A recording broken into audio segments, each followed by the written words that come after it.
Welcome to InfiMath.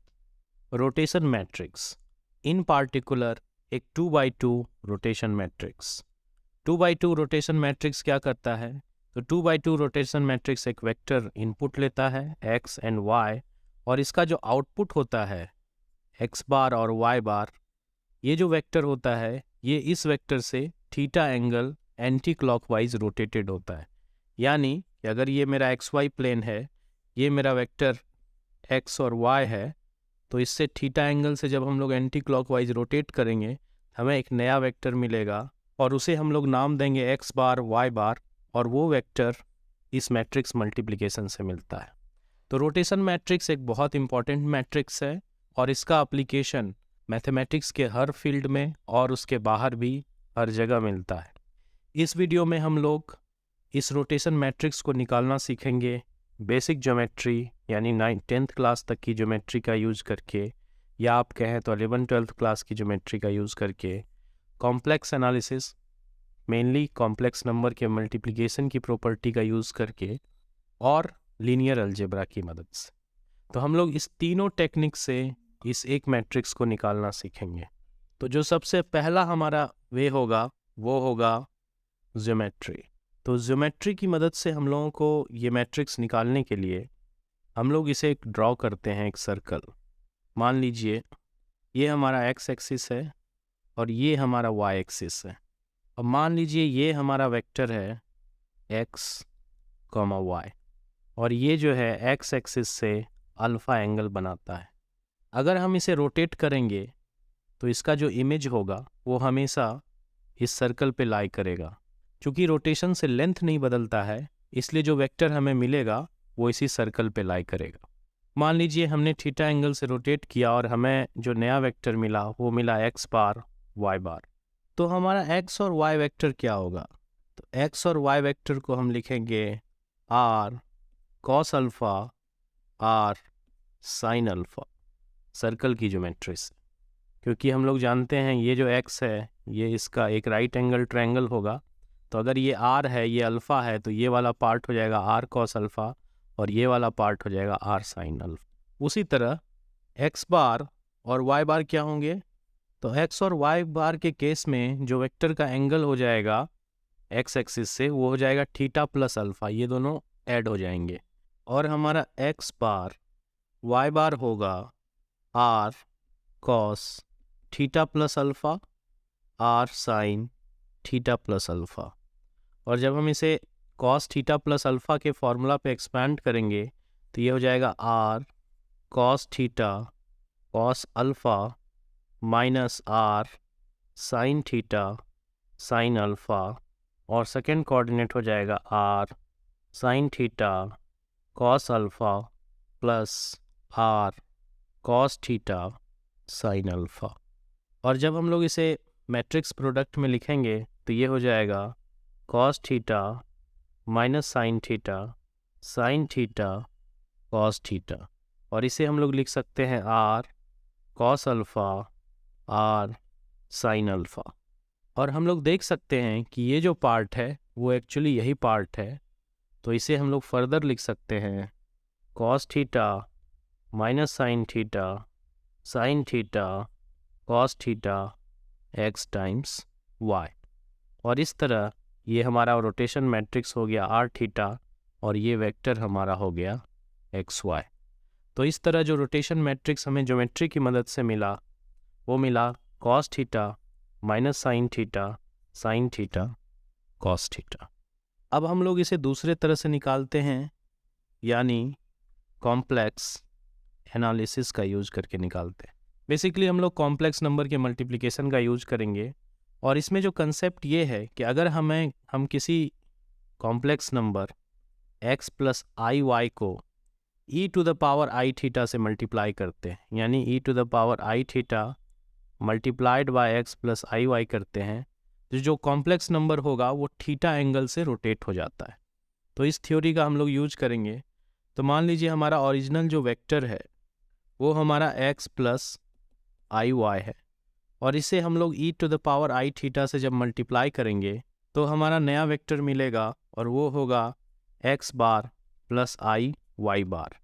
तो इस तरह x bar plus i y bar बराबर हो जाएंगे x plus i y into cos theta. जब हम e to the power i theta को एक्सपेंड करेंगे तो हमें मिलेगा cos theta plus i sine theta Euler's formula से।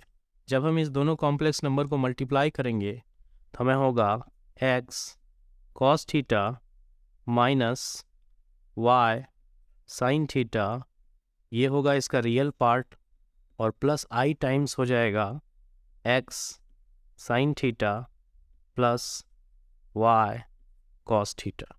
तो ये हमारा हो जाएगा कॉम्प्लेक्स पार्ट। और जब हम लोग रियल और कॉम्प्लेक्स पार्ट को कंपेयर करेंगे तो हमें रियल और कॉम्प्लेक्स पार्ट मिल जाएगा x cos theta minus y sine theta, ये हो जाएगा एक्स बार, और वाई बार हो जाएगा x sine theta plus y cos theta. और इसे जब हम लोग मैट्रिक्स के प्रोडक्ट में लिखेंगे एक्स वाई कॉमन लेकर तो ये हो जाएगा cos theta minus sine theta cos theta times x y, और ये हमारा रोटेशन मैट्रिक्स है आर थीटा। तो इस तरह कॉम्प्लेक्स एनालिसिस की मदद से भी हम लोग सेम रोटेशन मैट्रिक्स निकाल सकते हैं। अब हम लोग देखेंगे मेरा जो फेवरेट तरीका है जो लीनियर अलजेब्रा का है। तो लीनियर अलजेब्रा में क्या है, लीनियर अलजेब्रा में रोटेशन यानी किसी वेक्टर को एक R2 प्लेन में रोटेट करना एक्चुअल में एक लीनियर ट्रांसफॉर्मेशन है जो कि vector space R2 to R2 है। अब ये लीनियर ट्रांसफॉर्मेशन कैसे है, पहले हमें इसे जस्टिफाई करना होगा। तो जस्टिफाई करने के लिए लीनियर ट्रांसफॉर्मेशन की दो प्रॉपर्टी होती है, यानी R theta u plus v equal to R theta u plus R theta v. तो पहले हम इसे जस्टिफाई करते हैं। तो अगर मान लीजिए ये हमारा प्लेन में दो वेक्टर है u और दूसरा वेक्टर है v, और इसका जो सम होगा यानी ये रिजल्टेंट वेक्टर जो होगा u प्लस v, इसे अगर हम u और v दोनों को थीटा एंगल से रोटेट करेंगे तो ये जो रिजल्टेंट होगा ये भी थीटा एंगल से रोटेट करेगा। तो ये जो पहला फॉर्मूला बताता है ये बताता है पहले आप u प्लस वी को ऐड कर लें यानी आपका रिजल्टेंट मिल जाएगा, उसके बाद उसे आप थीटा एंगल से रोटेट कर दें तो ये आपको नया r मिल जाएगा रिजल्टेंट। जबकि सेकेंड केस में हम लोग क्या कर रहे हैं, हम लोग पहले u को रोटेट कर रहे हैं, उसके बाद हम लोग v को रोटेट कर रहे हैं, और उसके बाद उनके इमेज का हम लोग सम निकाल रहे हैं। तो ये होता है लीनियर ट्रांसफॉर्मेशन की पहली रिक्वायरमेंट। अब लीनियर ट्रांसफॉर्मेशन की दूसरी रिक्वायरमेंट जो है वो है R theta some scalar multiple alpha u equal to alpha times R theta u. अब हम ज्योमेट्रिकली समझते हैं कि ये क्या करता है। तो ये कहता है मान लीजिए आपके पास प्लेन में कोई भी वेक्टर है u और इसे हम अल्फ़ा से मल्टीप्लाई किए, तो अल्फ़ा कोई भी स्केलर हो सकता है और ये इस पूरे लाइन पर इसे मैप करेगा। अल्फ़ा का जो वैल्यू होगा उसके अनुसार ये जो हमारा वेक्टर है अल्फ़ा यू वो, तो मान लीजिए अल्फ़ा यू यहाँ पर आया यानी अल्फ़ा एक से बड़ा था पॉजिटिव था यहाँ आया, अल्फ़ा निगेटिव होगा तो ये वेक्टर इधर होगा, अल्फ़ा छोटा होगा तो इसका जो लेंथ है वो छोटा होगा। तो ये अल्फ़ा की प्रॉपर्टी पे ये सारी चीज़ें डिपेंड करेगी, लेकिन अल्फ़ा यू रहेगा इसी लाइन पर, ये श्योर है। अब हम लोग इस आर थीटा अप्लाई करेंगे तो क्या हो जाएगा, ये अल्फ़ा यू यहाँ मैप कर जाएगा, थीटा एंगल रोटेट कर जाएगा, अल्फ़ा यू का जो इमेज होगा आर थीटा अल्फ़ा यू ये यहाँ होगा। अब ये दूसरा पार्ट क्या कहता है, ये कहता है कि पहले आप यू को रोटेट कर लो आर थीटा यू, तो ये मेरा मिल गया आर थीटा यू जब हम इसे थीटा एंगल से रोटेट करेंगे, और फिर जब हम उसे अल्फ़ा स्केलर से मल्टीप्लाई करेंगे ये इसके बराबर हो जाएगा। तो ये जो दोनों चीज़ें हैं ये आपको ज्योमेट्रिकली पहले जस्टिफाई करना होगा कि ऐसा होता है, यानी कि रोटेशन एक तरह का लीनियर ट्रांसफॉर्मेशन है, तब हम लोग रोटेशन का मैट्रिक्स निकालेंगे। तो एक बार जब हम लोग समझ गए कि रोटेशन एक्चुअली एक लीनियर ट्रांसफॉर्मेशन है, उसके बाद हम लोग इसका मैट्रिक्स निकालेंगे। तो मैट्रिक्स निकालने के लिए हमें एक बेसिस की ज़रूरत पड़ती है। तो यहाँ पे जो बेसिस लेंगे हम लोग स्टैंडर्ड बेसिस लेंगे, और जो होता है 1,0 एंड 0,1। चूँकि प्लेन है तो इसमें दो ही बेसिस होंगे और इसे हम लोग प्रायः E1 से कहते हैं और इसे हम लोग E2 से डिनोट करते हैं। तो ये E1 और E2 क्या है? तो XY प्लेन पर E1 जो है वो ये वेक्टर है 1,0 और E2 जो है हमारा वो ये वेक्टर है। ये हमारा E1 हो गया, ये हमारा E2 हो गया। अब हम लोग इसका इमेज निकालते हैं। तो जब हम लोग इसका इमेज निकालेंगे, थीटा एंगल से रोटेट करेंगे E1 को, तो ये जो 10 वेक्टर है इसका इमेज कहाँ होगा? तो ये थीटा एंगल से होगा, लेकिन इसका लेंथ कितना होगा? तो इसका लेंथ होगा 1। तो यूनिट सर्कल ज्योमेट्री में अगर ये 1 है या r है और ये थीटा है, तो इसका कोऑर्डिनेट क्या होता है? इसका कोऑर्डिनेट होता है cos theta comma sine theta. तो यहाँ पे हम लोगों को 10 का इमेज क्या मिलेगा? तो चूंकि रेडियस 1 है, यानी ये यूनिट सर्कल पे है, ये वेक्टर E1 यूनिट सर्कल पे है, तो इसका इमेज जो होगा वो होगा cos थीटा साइन थीटा।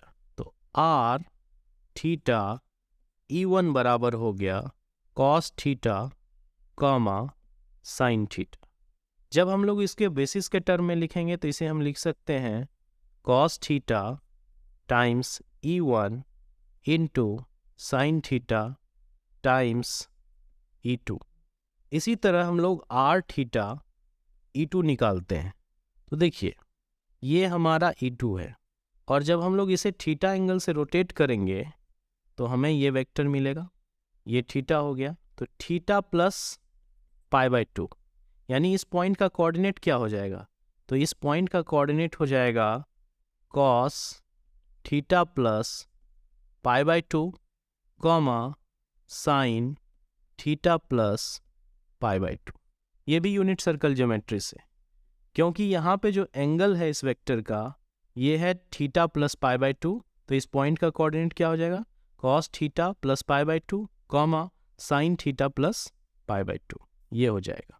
अब हम लोग ये फॉर्मूला अप्लाई करते हैं। cos थीटा प्लस π/2 हो जाता है माइनस साइन थीटा, और साइन थीटा प्लस π/2 हो जाता है cos थीटा, और इसे जब हम लोग बेसिस के फॉर्म में लिखेंगे तो ये हो जाएगा minus sine theta times E1 plus cos theta times E2।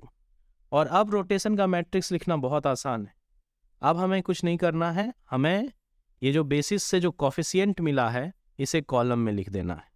तो हमारा जो रोटेशन मैट्रिक्स बनेगा, इसके कोफिशिएंट को कॉलम में लिखेंगे। तो हम लोग लिखेंगे cos theta sine theta minus sine theta cos theta. तो इस तरह हम लोग लीनियर अलजेब्रा की मदद से भी रोटेशन का मैट्रिक्स निकाल सकते हैं। तो इस तरह हम लोगों ने 3 मेथड से रोटेशन का मैट्रिक्स निकाला है। पहला ज्योमेट्री की मदद से, दूसरा कॉम्प्लेक्स एनालिसिस का यूज़ करके, और तीसरा लीनियर अलजेब्रा का यूज करके, जिसमें हम लोगों ने रोटेशन को पहले लीनियर ट्रांसफॉर्मेशन दिखाया या प्रूफ किया, उसके बाद उसका मैट्रिक्स फाइंड किया। तो तीनों ही केस में हमें सेम मैट्रिक्स मिला, लेकिन तीनों अलग अलग मेथड से। इस तरह की वीडियो देखने के लिए इस चैनल को सब्सक्राइब करें और इस वीडियो को लाइक करें। Thank you very much.